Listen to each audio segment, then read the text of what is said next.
on behalf of Wednesdays for Water, an initiative of the W4W Foundation, which is a think tank built as a citizens collective, we invite you to another session. And today's session is a very interesting one on book reading. And we are reading today Ganga, Reimagining, Rejuvenating, Reconnecting. And the focus of discussion will be on making of the book alongside the importance of River Ganga for different people. As you know, Ganga means different things to different people. She's river, life giver.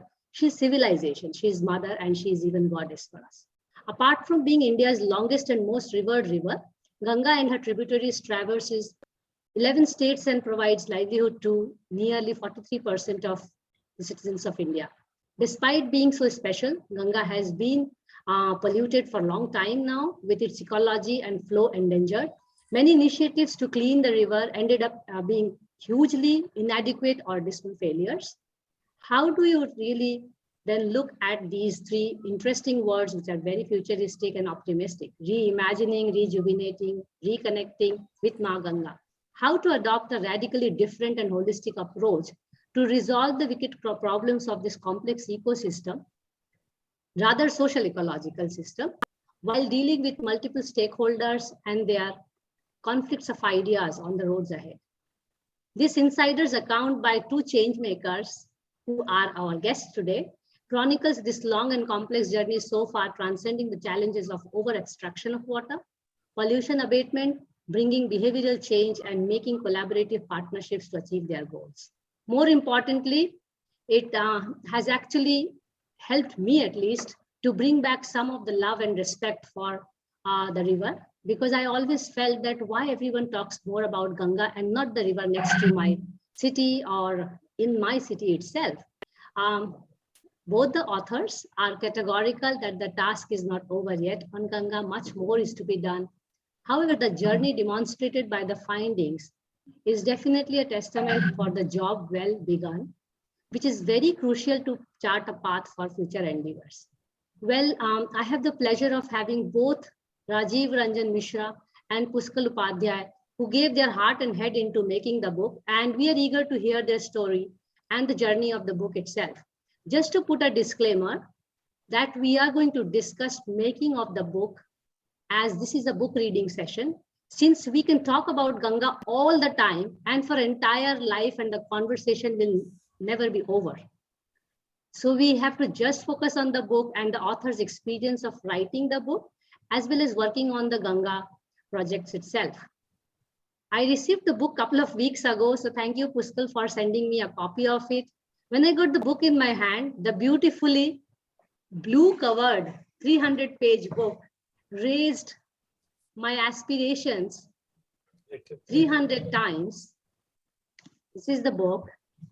It raised my aspirations 300 times, to be honest, on what to expect from the Ganga in the coming years. And a very important words which I learned whenever I read about Ganga is Aviral Nirmal Ganga. The cover page sketch is imprinted in almost every citizen's mind in this country. However, Ganga is more than Varanasi itself, and we are going to discuss that. I read through the 16 chapters actually, and to be honest, and not to please our speakers and authors today, I'm quite contented as well as concerned as an ordinary citizen of this country to learn the perspectives of the policy makers, as well as learn the challenges of Ma Ganga itself.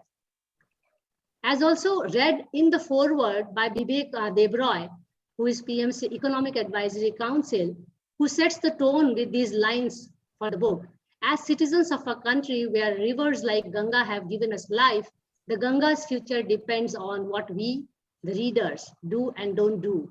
The book is endorsed by more than 20 greats, nationally and internationally, including Amitabh Kant, Sunita Narayan, Carleen Maywald, and our own W4W speaker from the past, Dr. Anil Joshi, and my friend, Professor Basant Maheshwari from Australia.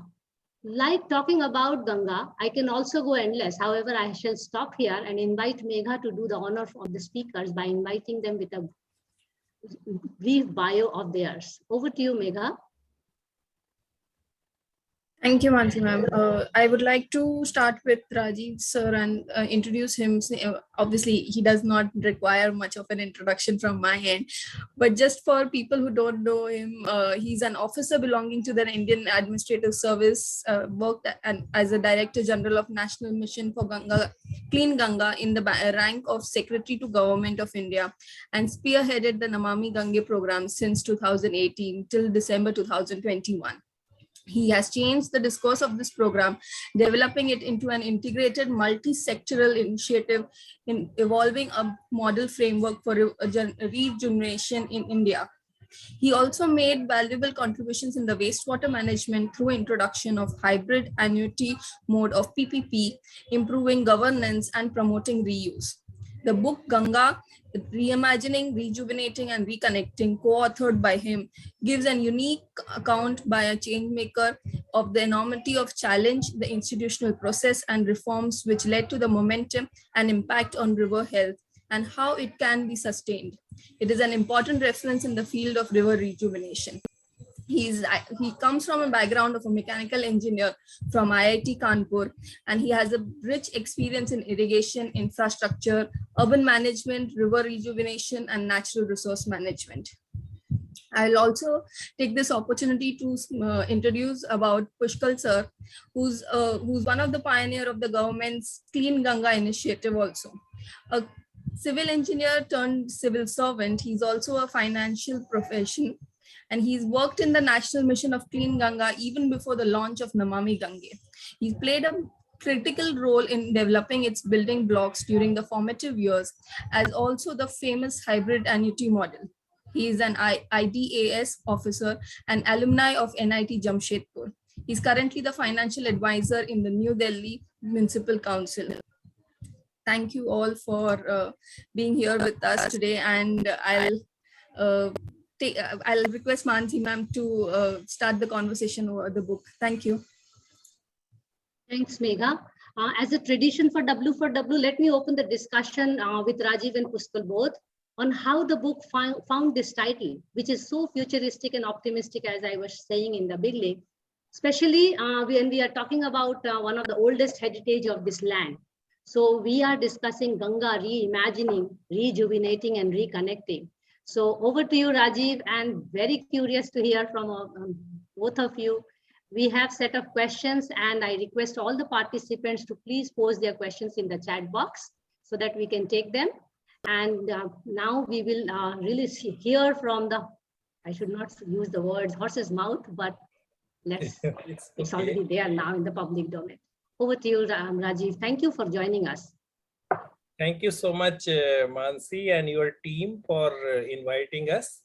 Your initiative is really very laudable, this Wednesday for Water, because for last few months I have been seeing your work and then really impressed with the young team you are guiding and bringing lots of different aspects of water.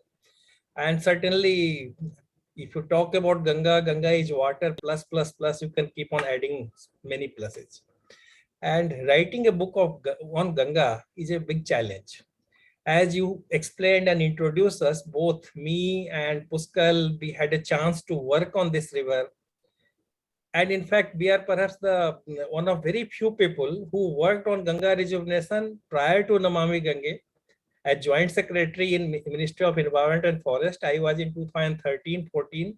So I saw the transition. Both of us saw this transition. We went through a lot of, the book also gives little account of what happened at that time. And we have seen, and then we got a unique historical chance to formulate the contours of Namami Gange. Because once the government came and there was so much of emphasis on that, suddenly the whole scenario changed. So when we started working, then I left. I went to urban development as additional secretary, came back again as DG in 2018. By that time, Puskal had left, but he was there when I was not there. So between two of us, you can say from 2012, he was there, I came in 2013. So almost 2-3 years before Namami Gange and entire Namami Gange, we have seen it growing. We have played a small part in that growth. So when coming to your question about title, First of all, writing this book, we have been talking that let's write a book. We have done this, that, and then we started writing. When we wrote something, when we discussed something, then the big question of what should be the title came. And as all of you know, several scholars have written book on Ganga. Sudipta Sen has written a book on Ganga, and then we met him also. And so he talks about the many past of the river. That his book title is Ganga, the many past of the river. Someone writes a book, they talk about Sanatan Dharma and Ganga. Someone talks about different cities on Ganga. Now we were giving a story, we were giving a narration about how change can be brought, how difficult is the challenge. And that is where this term reimagination came.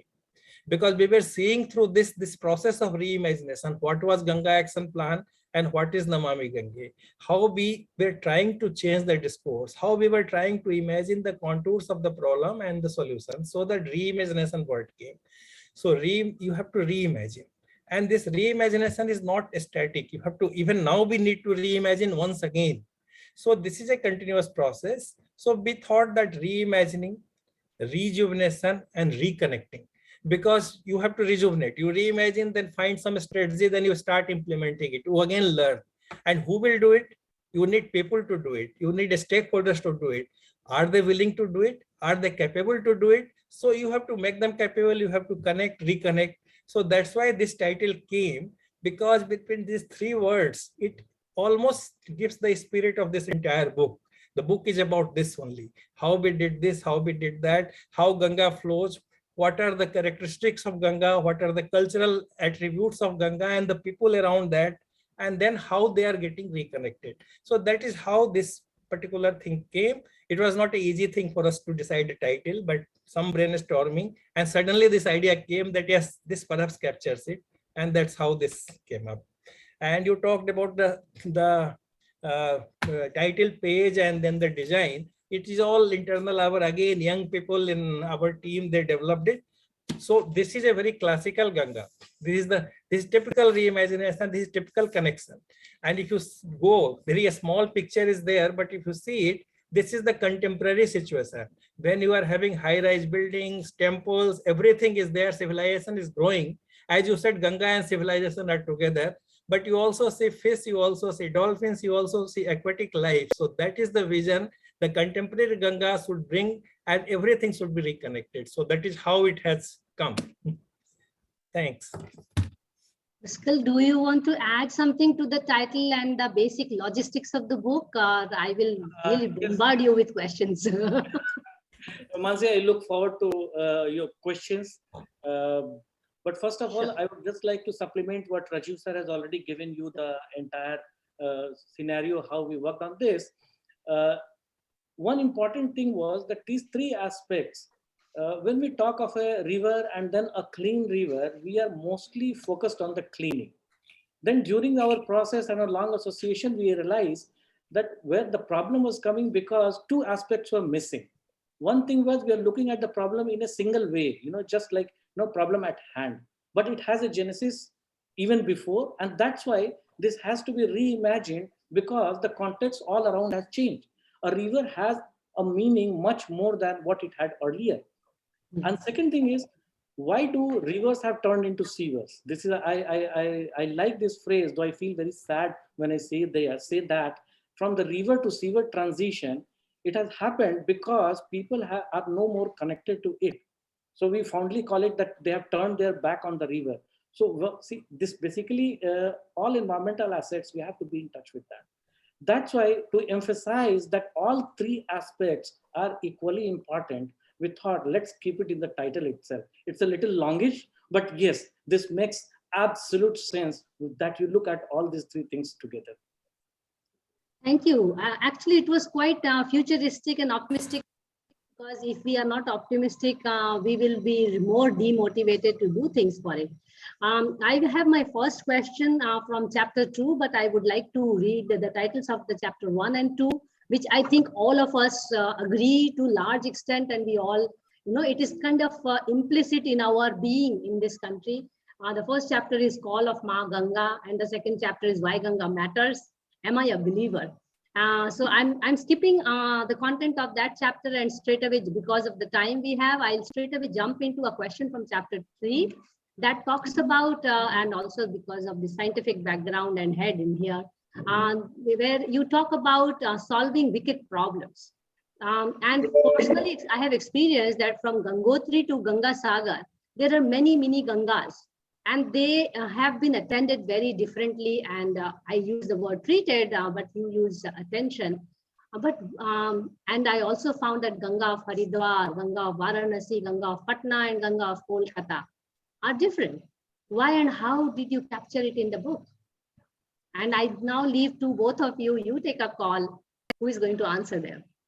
Of course, the captain. No, I think, Mansee, I hats off because you have really picked up the challenging part in the book, or the challenge of understanding the challenge. What happens often, I can tell you, because with my experience in government and public life, often we jump to the solution without fully understanding the problem. And both of us, I will speak for Puskal also, both of us have seen it enough. And हर आदमी पूछता है गंगा कब साफ होगी. Then people will also say अभी तक तो कुछ नहीं हुआ, आप क्या करेंगे, 25 साल से हम गंगा साफ कर रहे हैं. So I think this enormity people don't understand. So, and this is a big job. So to really do something, one thing you also very rightly said that the title is optimistic. I held a very firm belief. I keep on telling also that if you don't have faith, perhaps you will fail, because challenge is typically the wicked word actually summarizes everything. It's a wicked word. It's a wicked problem. You have got many problems within problem. As you said, many mini Ganga within one big Ganga. So similarly, you have several problems. In every area, some unique problems are there and some common problems are also there throughout length of river Ganga. So many stakeholders are there, many governments are involved, people are involved, many kinds of pollutions are there, many kinds of challenges to ecology is there, flow is there. So to understand this enormity, and there is unpredictedness also, something happens on which you don't have a control, but you will be responsible for that. And people will hold you responsible for 30 years of problem.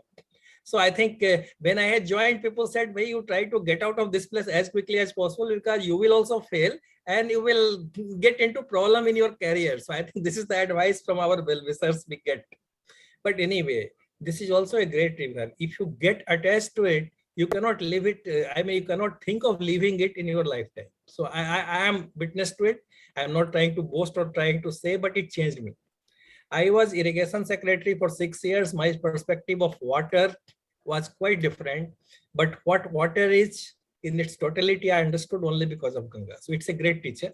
So I think that wickedness is there. But while deciding the structure, we wanted to bring few general topics about why it matters. The believer, the call of Ma Ganga, then enormity, then institutional aspect. Then we wanted to take reader through different, as the Ganga flows. So you go to Uttarakhand, and Uttarakhand we have titled it Sweet Scent of Success, because we could complete all the project. We could see water quality up to Haridwar has gone to the class A level. We have seen several improvement there. People connect also improved. Then Kanpur, then Prayagraj, and I will not get into different chapters because it will be long, but Kanpur I will mention. We have titled it basically Transforming Kanpur, Changing Kanpur for Ma Ganga, because whenever you talk of Ganga, Kanpur comes as a villain, the big villain. Kanpur, can it be cleaned? So I think we talk little lengthier there, because yes, people in Kanpur, you go and ask, they see a different Ganga now. I'm not saying, you would very clearly say, we don't say job is done or complete. So like that, we go around and then we talk about different places. So there is a common thread, but there is also some unique feature.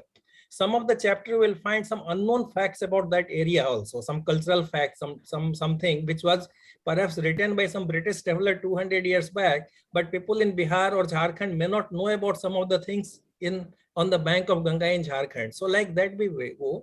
Sundarban, we decided to take a special chapter because of its unique ecology, the mangroves, the threat to it, the climate change, and then the traditions and all that. So that's why it went there. And then we go to the tributaries. Perhaps we'll discuss these chapters. Yes. The questions will come, so I will not like to tell everything. And then again, in the end, we try to summarize and look at future, because you have to think of future. This is, see, the life of Ganga is billions of years. Our life is We think 15 years is a long time, 20 years is time, 100 years, but you have to keep on looking at eternity. And that is where the sustainability comes, and we end there. And we went, what you said about Mr. Vivek Devaraj for this thing, we end this book with those kind of appeal only to the readers. So I think this is how different aspects we tried to summarize. As you say, one can write lifelong on each of the chapter, could be a book, but we also have to limit ourselves so that people are able to read it also. So we have to cut down some of the chapters, and then, but we wanted to give a taste of the enormity, taste of the beauty of Ganga, taste of the willingness of people, some good work also with people are doing. Thousands of people work selflessly for rejuvenation of Ganga. They are the real saviors of Ganga. We are only writing their story. Puskal, you were to add here. I will say only one sentence. We expect the readers to get a feel of Ganga through the book as of the real Ganga. You know, the way it flows. We have kept the flow of the book in a similar way. Absolutely. I can see, and I will now quote the chapter 5 on Uttarakhand, the sweet scent of success, then talking about rebuilding Kanpur for Ma Ganga. You walk through the whole geospatial part of Ganga, and then you also reach Sundarbans, where you say, in the crosshairs of an impending calamity. Yes. So you do make us walk through, you know, many people have walked through Ganga. So I will bring my next question, which is a much larger question to connect policy and people, from chapter 4, where we talk about vision to mission. How did you really think about talking about this convergence of the state's vision with the statements like you, whose mission of life to do something for Ganga, and then you know, bringing the convergence with citizens' perception and preference from the holy river? So I will request for a change Puskal to initiate. Okay. Yes, Puskal, now it's your turn. You have to start. So Mansee, so the captain's order. Okay. So, you know, Rajiv sir has already mentioned that one of the things was, many a times we start approaching a problem and we still don't know what is the real problem statement. That's where the wicked problem was. And while we were having a look, we thought that let's see if we keep it doing the same way we have been doing it before, then there's no reason why the result should be different. The result should be again the same. And that's why there was an inherent desire, okay, let's look at it differently. What has gone wrong? What could have been avoided?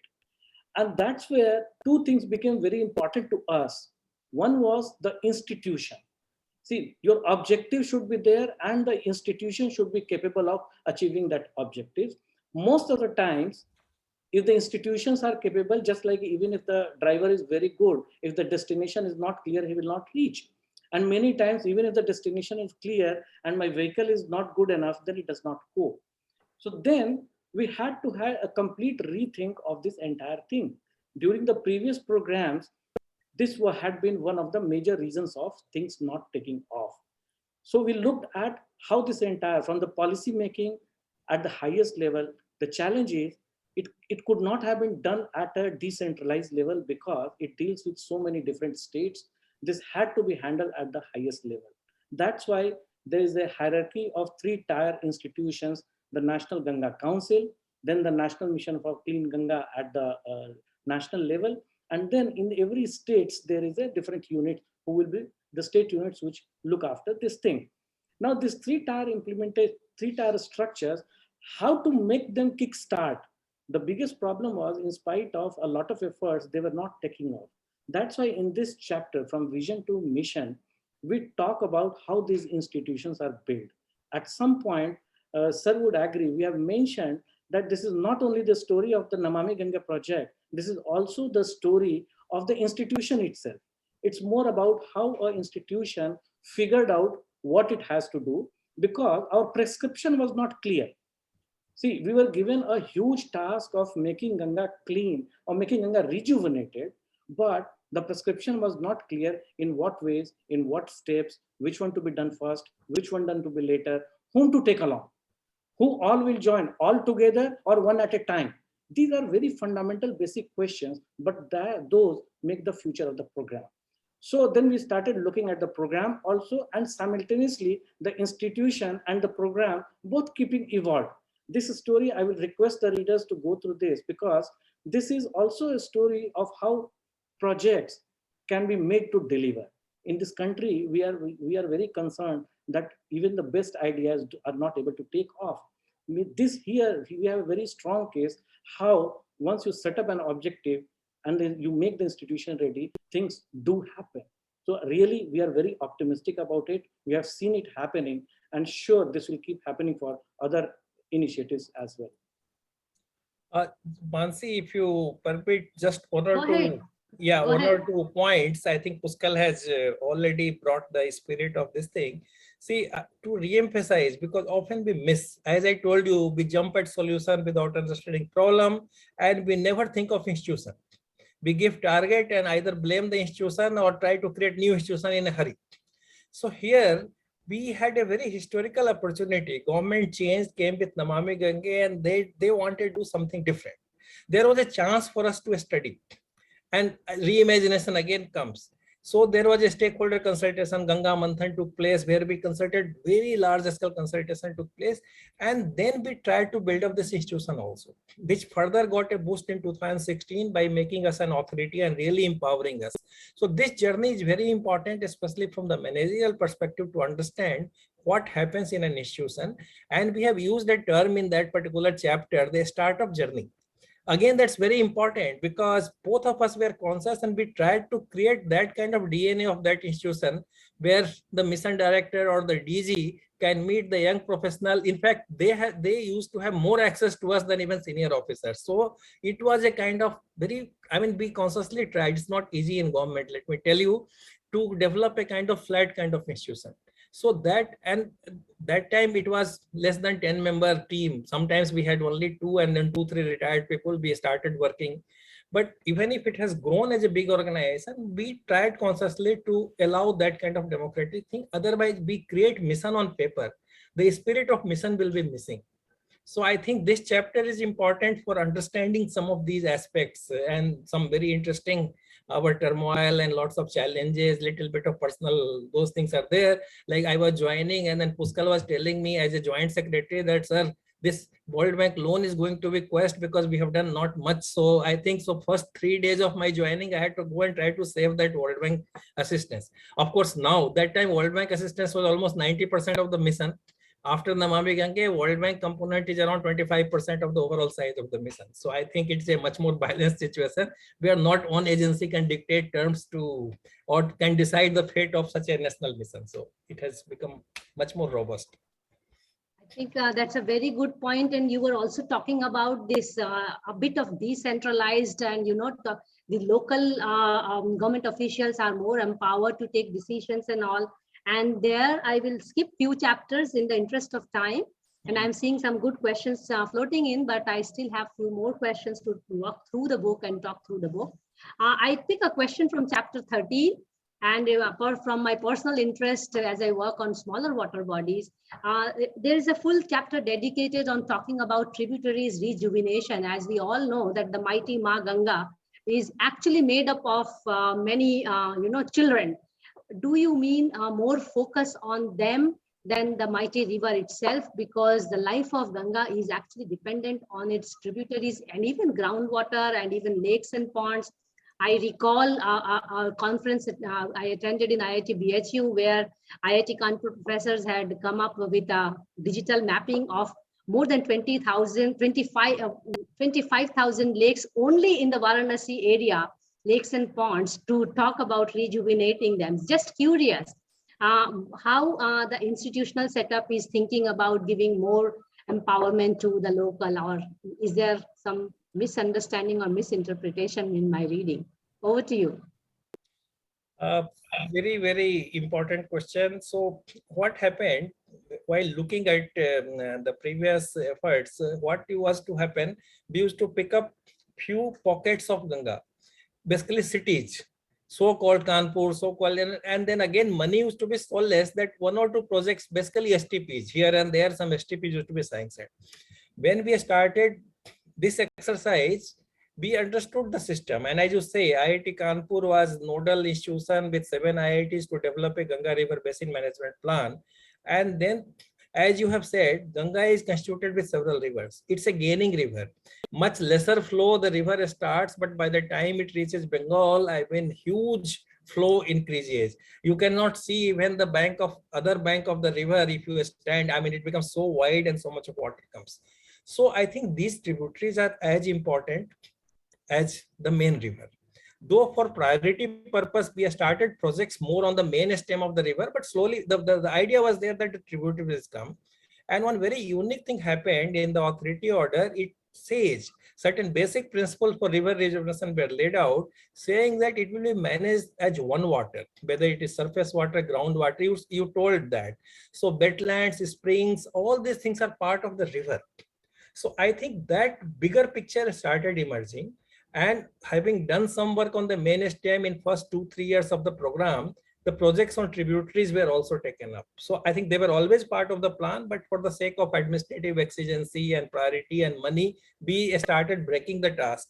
And this is very important. I will tell you the example. Now, Kanpur have all the STPs and everything we have done, but Kali Nadi and Ramganga meets Kanpur, and Bareilly and Muradabad have hardly full capacity. So unless we clean up Bareilly and Muradabad and Ramganga and Kali, I think again Ganga will get equally dirty at Kanpur, Kannauj and Kanpur area. So I think it's important to have a big picture, and that's why a large program is necessary. Basin approach is necessary, which is there in this program. So that is how this whole thing has been done. That presupposes that the program will take time, because you are not cleaning 2,500 kilometers. First of all, cleaning 2,500 kilometers itself is wrong to say. You are cleaning the cities and villages. We have to clean ourselves, not the river. River is always clean if you leave it to itself. Very well put.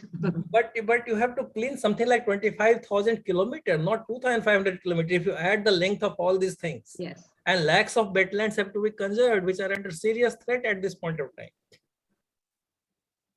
Very well put. Puskal? Yeah, sir has said all. Okay. Do you want me to go to the next question, which I will pose as the last question, because it is also a very interesting chapter on people river connect.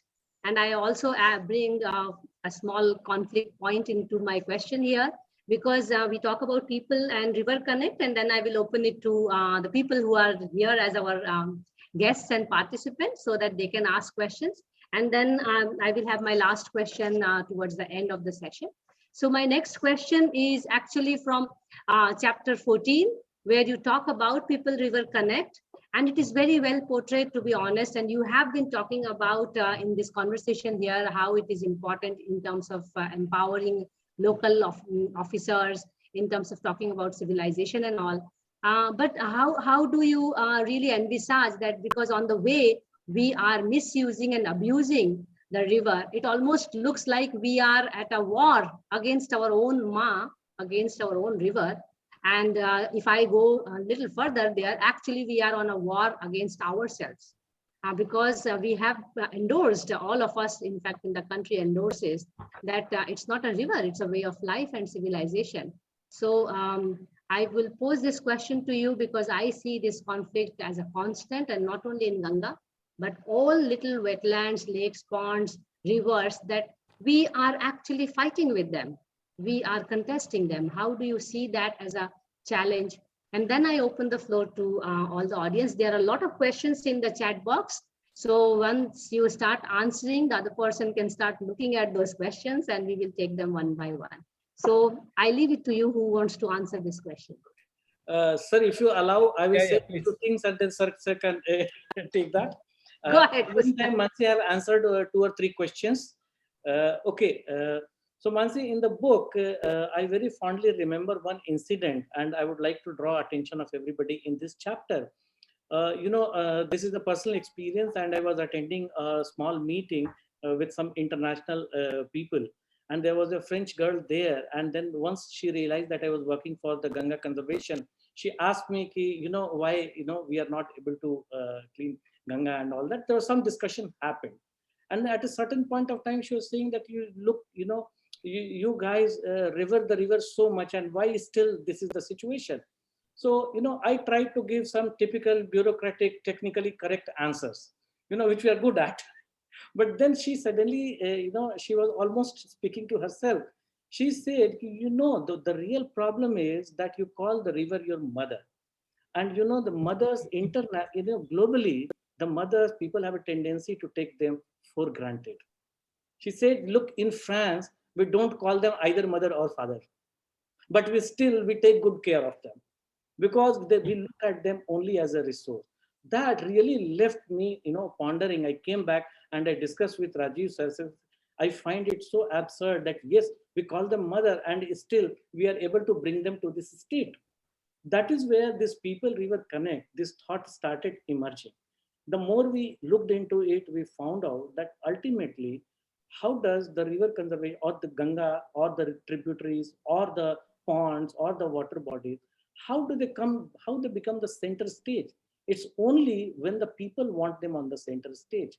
Till they have a lower priority in our views, they will not come on the center stage. That's where we realize that this has to have a very strong local component because the action is on the ground. From the top, only the policy and the funding can come. But ultimately, what is actually required, like, in doing a program of this nature, one of the major challenges is to identify the project sites. When we were trying to, sir would agree, when we were trying to do this ghats cleanup and, this riverfront programs, many times the question was about the moment we prepare a project, we get some feedback that, that part of the river is not really important. We need to do it 2 kilometers right or 2 kilometers left. That's where the local component becomes very important because ultimately it's for the river and the people on the ground. One of the, sir would agree, this district Ganga committees. This is a thing which is the innovation in this program, which we are very optimistic about. This district Ganga committee, it's a mix of officials and the local people. This gives the local citizens a chance to put their priorities into the entire design of these schemes. And then they will also have some say on execution of the programs on the ground. This is about the program as such. On a personal level, I feel that the participation of people need to be enhanced in a much bigger way. I would cite in England, there is an organization known as the Rivers Trust. They have a fantastic model through which the local people, without any government support, without any other way, they take local initiatives, small initiatives, but it works very well and very big in the long term. I think we need to take some example, and these local efforts need to be organized in a more structured way so that a better good can happen. Sir, I would request you to, if I've missed out many things.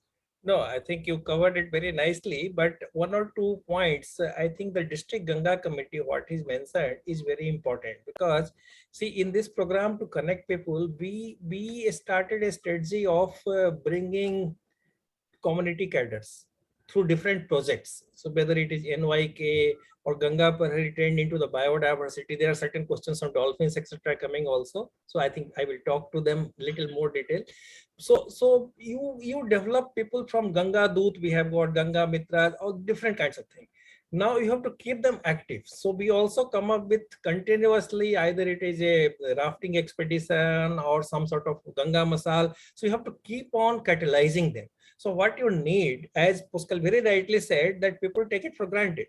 हमारे साथ सबसे बड़ा problem क्या है? We revere either as mother or goddess, but we are not very willing to do our duty. आस्था है लेकिन कर्तव्य नहीं करते. So the journey from Astha to Kartabya is very, very important when you want to do it. I think in the chapter, there is a very good question that who owns Ganga? We start with that, which a spiritual leader asking us, ye batao bacche, I mean, we were taken like a kid and saying, ye batao Ganga ka owner kaun hai? Aap ho, Puskal aap ho ya Rajiv aap ho? We were taken aback. How can we think of owning Ganga? So ultimately people are owner, but who will wake them up? Who will make them responsible? Who will make them own it up? So I think that is the challenge. So I think that dichotomy, there are also people who will say Ganga to kabhi gandi ho hi nahi sakti hai. Ye to hamesha pious hai. So I think you have to, there are the several kinds of thinking you have to continuously do and engage with them. There is some question who was asking also a stakeholder. That's why talking to different stakeholders. So when we had Ganga Manthan, we had even a group of spiritual leaders. There were leaders, there were public representatives, there were people from all groups. And you remember, everyone has a commonality in the end that we must do something and we must bring together, and lots of scientific solutions came even from some of the spiritual leaders. But it's not easy. The process has started, but this is very important. The one difference in this program is people have started talking about it. People have started doing something on their own. Even if we don't know, they do something on their own. Small youth clubs, all those things have started. Is it enough? I will not say yes. It has to be done. It has to multiply many fold in future. But I see a lot of positivity where people are thinking, and younger generation, I am really very optimistic, because they are actually showing much more responsibility than what we did. Our generation perhaps failed in a many ways, but these people are much more willing to do their duty. Yes, very well put. And I will pick the point from where you were talking about Ma Ganga. And I always quote it in my classroom lessons that नीर और नारी जिस देश में उसकी इज्जत होगी वही देश उदार समाज कहलाएगा. So I have just tried to. Yatra narestu pujyante ramante tatra devta. We also talk about it. Yes. Time is there to practice it. Yes, and और जिस देश में नीर और नारी की इज्जत कम होती है वह देश उदास भी होता है. और recent environmental performance index मुझे वो याद दिला रहा है. But we will come back to the book here. And I'm requesting Ajit sir to hold on to the question. And if Alka, your question has been answered here, but if you would like to pose the question on hybrid annuity model a little bit more, because it's more of a technical question. But I am also aware that you are going to be our new host for book reading sessions in W4W Foundation. So I will really request you to really ask the question, and also you get a feel how book reading is happening today, right? So Alka, over to you. Ajit sir, apology, I will hold your questions.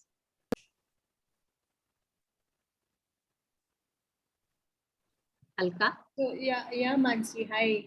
Thank you for all this program and inviting to let us know about Clean Ganga program. It is really very interesting to know. But exactly, really, I can discuss what you wanted me to tell right now, maybe later, and you could go on with the program. Yeah, thanks. Okay. Yeah. Thank you. Shilu is going to be new host. Yes, sir. Yes, Rajiv. Alka has put some good question, and yes. Puskal has also in the chat box has given some answer. He has just answered. 1 or 2 line I will tell her. See, the Please. basic motivation of either hybrid annuity or one city on operator was two. One thing is to make a paradigm shift from payment for construction to payment for performance, because hybrid annuity ensures that you only pay 40% of capex during construction, 60% he has to get it. Of course, he gets money for O&M separately. But if he does not do a good job, does not meet the standard, then he will start losing his own investment. So I think performance, there is a premium on performance. So the program design is such that we don't want to repeat a situation. In 2014, we realized that the old STP is more than 50% constructed over 20-25 years. Anyway, what was constructed was much less to the problem, but even 50-60% of them were also defunct. So I think we cannot repeat it. Otherwise, what is the fun of doing a program like Namami Gange? So that came. And second thing is the one city on operator. If you see, the book gives lots of models and lots of sketches are there explaining it. But the idea is a city like Kanpur will have 7 STPs. One STP will have 3 contractors. एक civil contractor है, एक mechanical है, एक electrical है, छोटे-छोटे contracts हैं, and the accountability is not there. And one STP doesn't work, the whole city fails, the river gets this thing. So some of the complicated places we tried to consolidate to basically improve accountability and improve overall governance of wastewater management. So that was the thing, and that is how it is happening. And it has gone beyond now Ganga. One city on operator and bringing them together, we tried to do recently in Pune also on Mula Mutha, because we package instead of 8-9 packages, we tried to bring them. What happens, separate thing, you will make an STP, but flow will not come. They're all technical issues. So I think we were trying to find some solution, and this evolved in this program. Now it is being adopted by several other missions and several other states also on this. Thank you. We will curtail the technical discussions, yes, and bring back the book component. And now we have a dolphin question. So Radhika Amule, so that we can go all sides of the book. Radhika, would you like to pose your question orally? Okay, thank you. Thank you for this session. And I'm really now curious to read the book myself. I just had one point while everyone was speaking about the river and the dolphin. There's also this big project about inland waterways, which is coming up with for Ganga and Brahmaputra and other rivers. So how will this affect the river and the ecosystem within it, and also the downstream river, which later flows into Bangladesh? So I just had a question about that. And is this something that has been discussed in this book? So, yeah. Yes. I will try to briefly tell you, Radhika, very good question and very, I mean, this is important in the long run also, your question. First, I think there was another question on dolphin. Perhaps you asked or someone else about Garmukteswar and dolphins coming down, etc., etc. So I will try to put. See, one thing is, I feel very happy that people are asking about dolphin, because till very recently and even now I meet people who are surprised to know that there is a dolphin in Ganga. The dolphin means marine dolphin or the ocean dolphin. People only understand that. Gangetic dolphin is one of the beautiful creature. It has been there. If you see the scriptures, right, when Ganga came to the earth, it came with dolphins. I think dolphins are right from beginning. You see in Valmiki Ramayana also has a huge description about dolphins. They call it Sinsumar. In Ashoka's time, there was an edict where they say that we have to protect certain wildlife. I mean, one of the earliest wildlife protection act you can say was King Ashoka's time, and dolphin also figures there. Anyway, coming back to the present time, in this project, Namami Gange, we were very keen to bring biodiversity as one of the indicators. And that's why with Wildlife Institute of India, not only dolphin, but we tried to have a kind of census of all the aquatic life. Dolphin is also our national aquatic animal. So when National Ganga Council meeting took place under Honorable Prime Minister, one agenda we proposed was coming up with a project Dolphin. Idea was to bring visibility and connect people. So I think that happened, and Project Dolphin was launched in 2020. So I think things are improving. The number of dolphin in UP, especially WWF does census apart from Ganga Praharis. I think we have a community cadre which are committed, so they are also helping. In Garmukteswar, Narora, these Ganga Praharis are actually running boats to take tourists to show dolphins. So I think in Bhagalpur also it's happening, several places it's happening. So I think community as well as scientific methods, both are happening. And there is also a question on fish. The fishermen are considered as a threat to dolphin, because sometimes dolphins get killed by the fishermen. So I think you have to understand all this entire dynamics. So we have a project on fisheries also with CIFRI, the Central Inland Fishery Research Institute, and then we also give some sort of seedlings of the fish, and then we are also trying to bring back hilsa upstream. So I think several things are happening. And in the second page, we said fishermen should also be trained to conserve dolphin. So all these things are happening. Now coming to our inland waterways thing. So I think the future for dolphin looks quite good. In fact, dolphin numbers are increasing. Babies are also seen. So I think certainly there is a kind of positive outlook about dolphin, scientifically proven by several other technical institutes. Now inland waterways, that's also a World Bank project. We also have some World Bank components. So we have also taken up with that.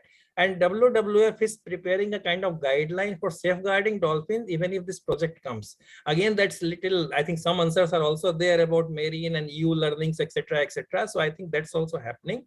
But yes, it is a cause of concern for dolphin, but we'll have to do those safeguards for inland waterways. And there are several other technical issues about inland waterways, about the flow, about the depth, what kind of carriage size should be there, silence, how you can keep it as silent as possible so that dolphins do not get disturbed, their ecosystem does not get disturbed. So I think that there are all these things are under anvil, and they will be part of the inland waterways project also. And now it is Project Dolphin is a national project. So I think that was also an idea of getting it Project Dolphin announced like Project Tiger. So I think naturally some sort of safeguards will be inbuilt into this. Thank you. I remember filling up a nearly 30 or 40 page survey form on dolphins as a national project. It's just survey, how do we look at it and all. In chapter on Bihar, we talk quite a lot about dolphin, yes, because that is where the whole campaign for national aquatic animal and everything started. So Bihar chapter talks quite a lot about dolphin. Chandrasekharan, you have question on automation and mechanization. I see one of your question is answered by Puskal. Would you like to ask the question yourself? And for others, if you have not typed your question, we can take one or max 2 questions from here on. So please keep that in mind. Chandrasekharan, yeah. Madam, I've seen the answer by Mr. Puskal ji, but being in water industry for almost 12 years, the point is, the more we automate, the more we are going to do carbon emission. Because those have some oils, then machination, mechanization, then the membranes, the PFAs, and slowly all these things come into picture, and they create another monster out of cleaning. So that is what my point was. So if we are going to go for more and more automation, it's going to have another demon in discuss. Rather, if you are going to eco-STP method by having natural inoculums or things like that, I think that will have a more everlasting effect without spoiling the environment. That is only my humble submission. I know what Puskal ji is trying to say, but my humble request would be to maximum avoid automation. In fact, in the trawlers and other things, there are a lot of natural way of breeding the river or going through the river on boats and other things ages ago. There was no mechanization at all. Why don't we go with the old methodology? Is my humble submission. Thank you. Okay. Thank you, Chandrasekhar. Sorry, Puskal. I will take this. I will take Okay, this. sure. Because I was going to say that this is more discussion on the technology. Let's keep the focus on the book. But please go ahead and take it. Don't worry. People should understand technology. They cannot be ignorant. Absolutely, Puskal. Your point has been well made. So that's why I said uncontrolled technology can actually cause a problem. It is best to be in sync with your natural resources and exploit them only in a sustainable manner. But the requirements of development sometimes warrant a little bit more technological interventions, which can be very well planned. But in a long term, it is only the nature-based solutions which should be promoted. But then that also warrants adjustments of our lifestyles as well. So this will be a long process, but yes, if we have to do it, we will have to achieve it. Very well put. And just to let all our participants know here, we are going to have detailed discussion actually end of June, last 2 weeks on wastewater, all kinds of STPs and all kinds of treatment plants, and Fauziya and Bibu are going to host those sessions. So I invite all of you to really engage in those technical session discussions as well. I bring back the book discussion here, and Ajit sir, if you may pose your question as briefly as possible, because we have promised each other that we will try to do things on time, and I will take the last question also from Fauziya, and probably then we will wind up. Good evening to all. Good evening to all. I think my question has been fairly answered. Puskal ji has mentioned, saying that the environmental performance of the river will indicate the environmental performance and well-being of the marine mechanisms which are there in the river, especially dolphins and so many others. But certain suggestions, being a mariner, I just want to suggest, there is what is called as a trawl pull. I mean, those who want to go on the boats are dumb boats. There are no propellers. They are just floating in the water, but they are pulled by a wire pull from top, I mean overhead, and you can carry passengers, you can carry cargo. All this is done in European Union. Just a trial we can suggest that this will help for any marine species. They will not get affected by propellers or vibration and so many others. Naturally, the boats can go. So you can have the oldest type of boats, the sailing boats can be there. On the sail they can go, and on overhead they'll have trawl pull. Thank you very much, Ji. Thank you, sir. Very well put. And there is a lot of impetus nowadays on Indic knowledge, Indic system, make in India.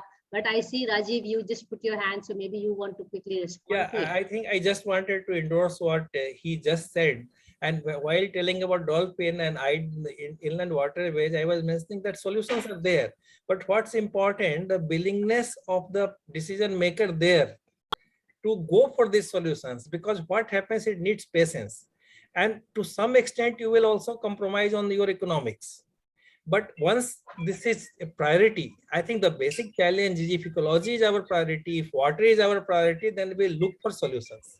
So I think that should be something which we must emphasize, and we talk about some of these things. The other question, as you are going to discuss about, there is no one solution. I will, with my experience, I can tell you, nature-based solutions are very important. In fact, we must learn from our tradition of water conservation. We have enough in India to learn. Nature-based solution also. The East Kolkata wetland is the best example how it is treating so much of sewage. But I think often we take, someone will say the sewage solution is all bad and the in situ solution is all good. So I think what you say is basically a kind of inclusive, city-wise inclusive solution is the answer. So I think we'll, and a problem of this type, big problem, will need several solutions to be applied, and not one by one or in series, perhaps in parallel, and at a time you have to do several things. Because in the book we talk quite a lot, again coming back to book, about these dichotomies, flow versus STP, cleaning versus rejuvenation, this way or that way. Ultimately, different stakeholders, we want only their priority, but someone has to bring a balance. And book talks quite a lot about that, that we have to do all. It's not either or, it's all of them. All of them with some wisdom. So I think that is how it has to be done. Very well put. And Puskal already made a point that if we really want to go ecosystem approach, the first thing is, as Gandhi ji also said, be the change you want to see in this world. So we also have to make our occupational and lifestyle changes. Yes, exactly. If we want to see some change in the river. As it is also said, the state of the river is also the state of our being. Yes. We say that the water that flows in you also flows in me and also flows in the river. Exactly. Over to you, Fawzia.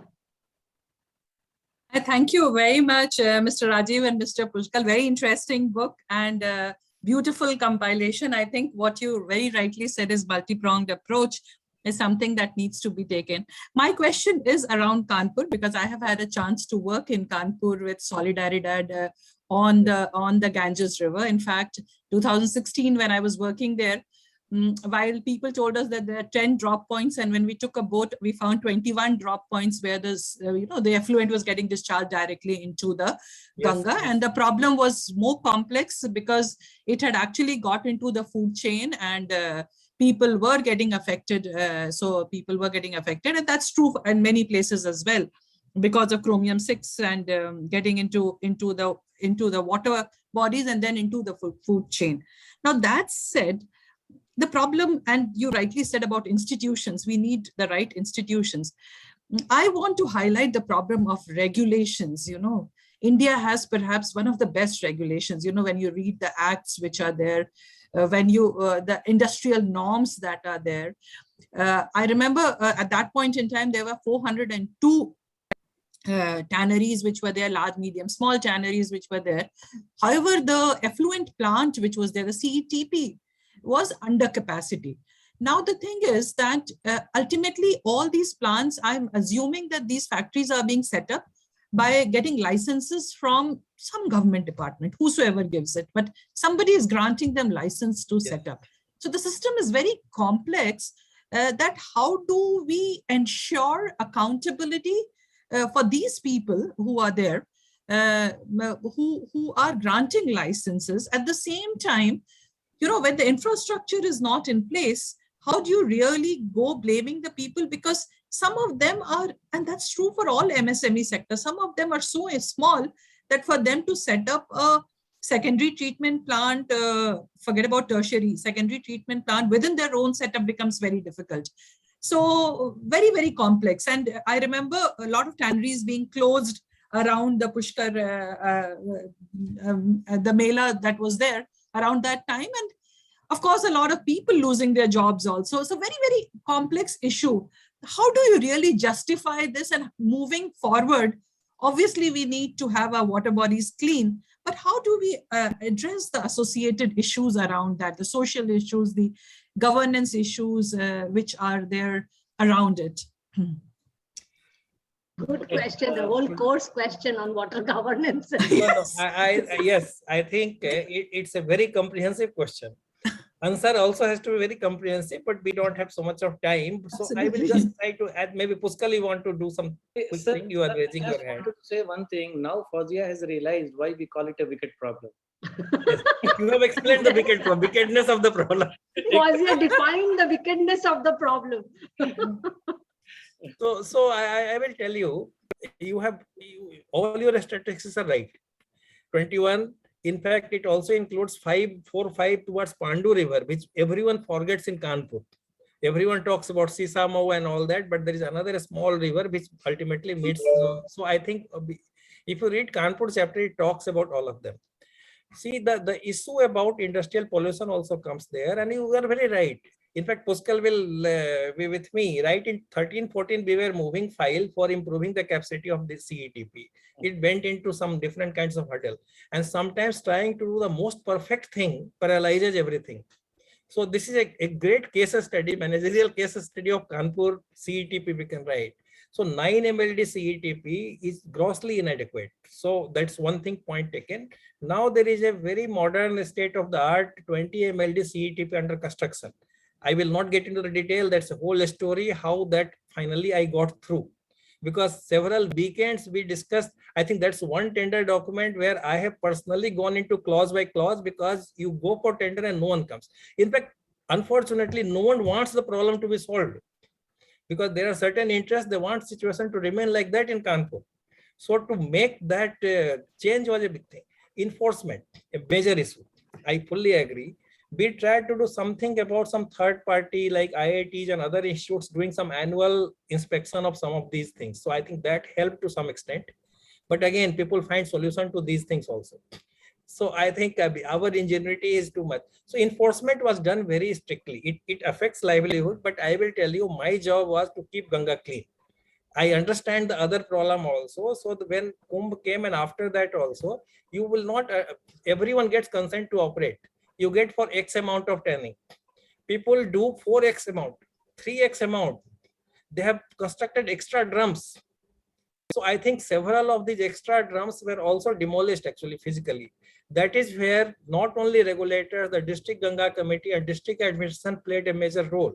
If they say it is closed, we actually disconnected the power supply, because on paper they say industry is closed, but I have seen industries actually working. So I think all kinds of things happen.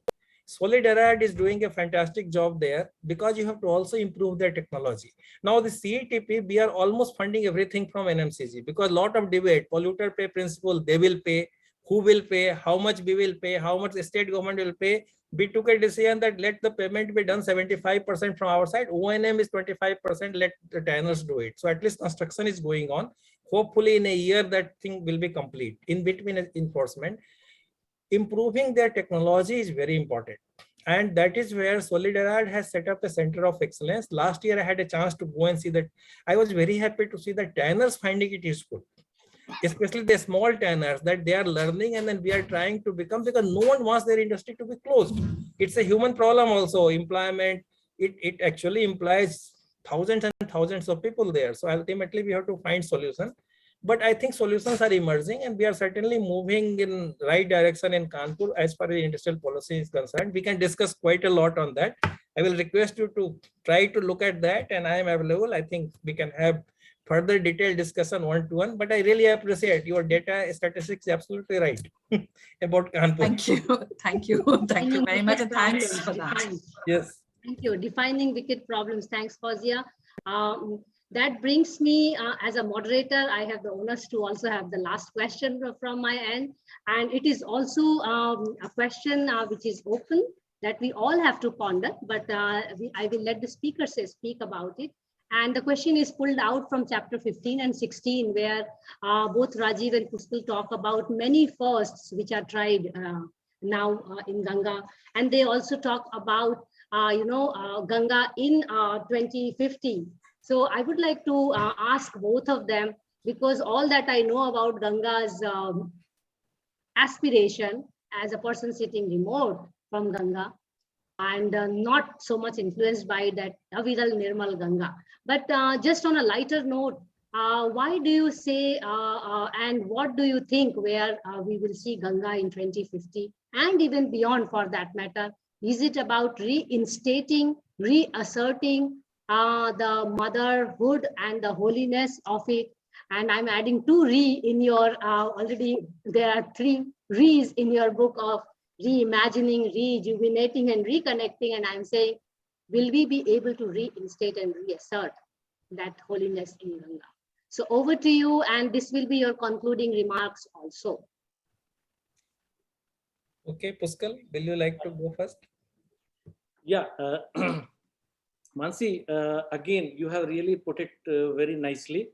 So, the word rejuvenation is very important. What we have noticed in a way, we have been using 2-3 terminology. Initially it was river cleaning for 30-40 years. It went on. Then in some European countries, they use the word restoration. Now, first time we are using the word rejuvenation. So one of the challenges which both sir and we handled was to ponder upon what is this rejuvenation about. And the closest answer which comes may not be perfect, but the closest answer is, it is about bringing the river to its pristine conditions. In the pristine conditions, where we can bring the river back to 10 years back level or 20 years back level, but then the assertion is we bring it back to its pristine levels.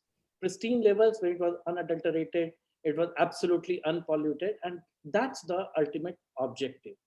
So when you say about what are we trying to do or how will the river be, when you say the reinstating, so reinstating when, I can answer in a bureaucratic manner, I can do it very well. I will reinstate to the levels of 5 years back. That doesn't serve. But the thing is, that's why the word rejuvenation actually takes care of the reinstating as well. It's built into that. So that is how the river should be.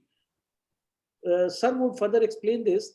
Why we are talking about 2050. 2050 is because that is the time.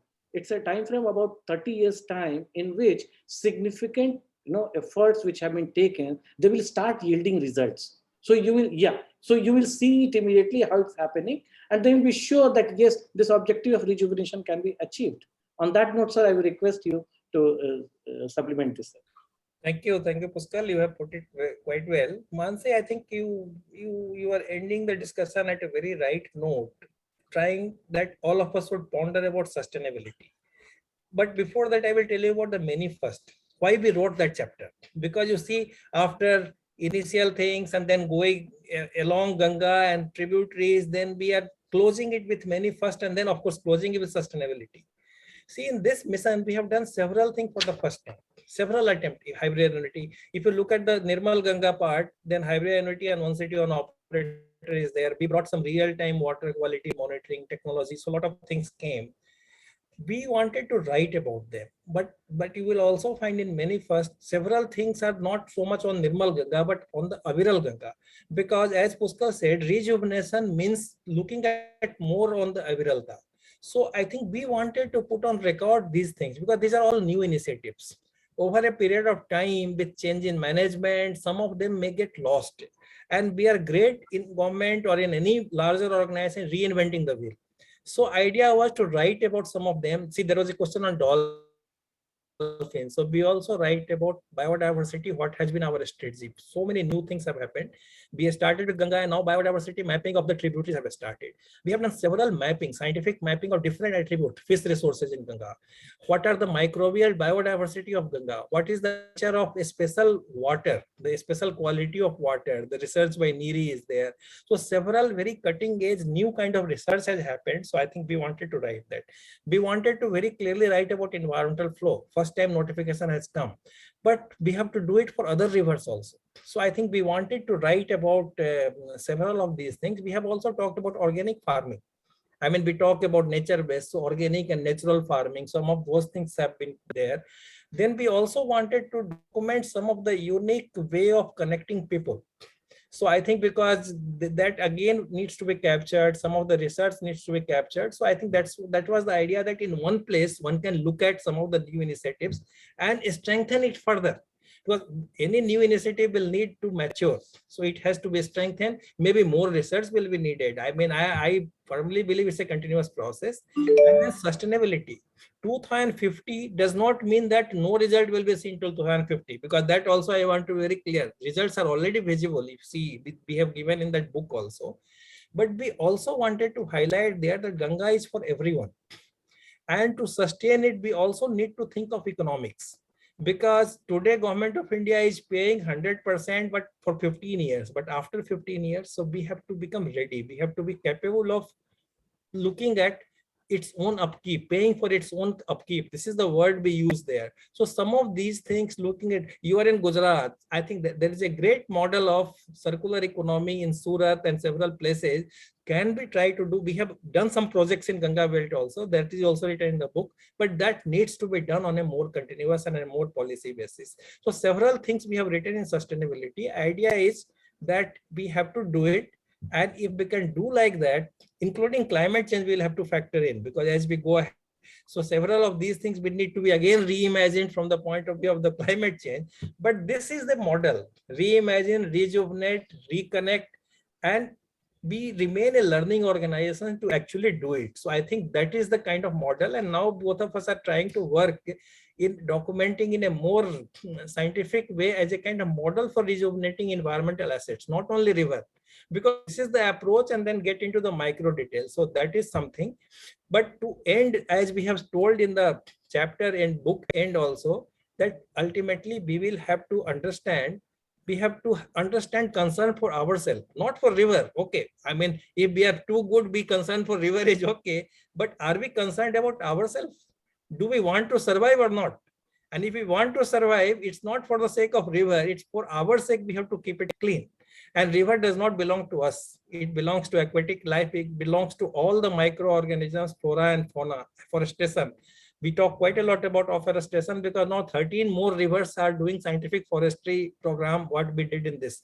So I think ultimately we have to end with respecting concern for ourselves, and then developing respect, the real respect for the river, not only from the religious or spiritual point of view, but from our survival point of view, and then working for it, allowing it to flow, don't trying to make it dirty further from our side. So I think that is the kind of thing which we have to look at, and that is the kind of thing, I think, as I said, we need many champions. So my appeal to all the people who are here, all of you are very, jo Hindi mein prabuddha bolte hain, all of you are very enlightened people. So try to become a kind of catalyst in your own way. And not only Ganga, any river, any small river, everything is as important. They're all part of the system. And let's all try to do our bit. It's such a big task. No matter how many people join, thousands and thousands join, still we will need few more thousands to join. So that's my appeal. Thank you for organizing this discussion, and an excellent questions and excellent way, Mansee, you organize. So compliments to you and your team, and thanks from my side and also from Puskal side. Thank you, Rajiv, and thank you, Puskal, for giving us this opportunity to read through the book, as well as read your mind as well, and read your heart through this conversation. And I'm sure to those who are listening to us, who are present here, and also we are live, so they will also get more interested to read. I would like to do the vote of thanks, reading one of the endorsements, and none other than one of my role models, Sunita Narayan. And she talks about this book is crucial for all to read, as river conservation in our world demands a different ethic, a different paradigm of water and waste management, so that it is affordable and sustainable. The authors are practitioners, and experience and knowledge will teach us about what we must do to connect the river back to society, to the city that it flows through, and to the wisdom that will ensure that Ganga is pristine once again. And very well put by Puskal and you both, that avirilta is going to bring nirmalta. So that is also a very important part to discuss about. Once again, I like to thank all of you on behalf of my team, W4W Foundation, where Wednesdays for Water is our signature initiative. But I also am very pleased to share with you that we wish to start more initiatives to keep the conversation on water flowing. So we wish to start with water talkies, where we are going to bring water films and also the crew member of the films to talk to us, just like we are doing book reading today, and we are going to have more book readings as a specialized event other than Wednesdays for Water. We are also thinking to start a thesis club on water. So I encourage all of you to suggest us good thesis done on water systems in the country, so that we can give youth the platform to discuss and get engaged with us, as well as they get a visibility of their work. We are also keen to get artwork in water. So we do have some artists registered until September. So we are hoping to have them, but those will be very rare events. And we plan it for only one of the Fridays when there are 5 Fridays. With this note, I invite you to join on 15th of June. And this is now 13 months we are into Wednesdays for Water, and I'm going to be keynote speaker for the first time. Otherwise, I have been doing the housekeeping job all the time.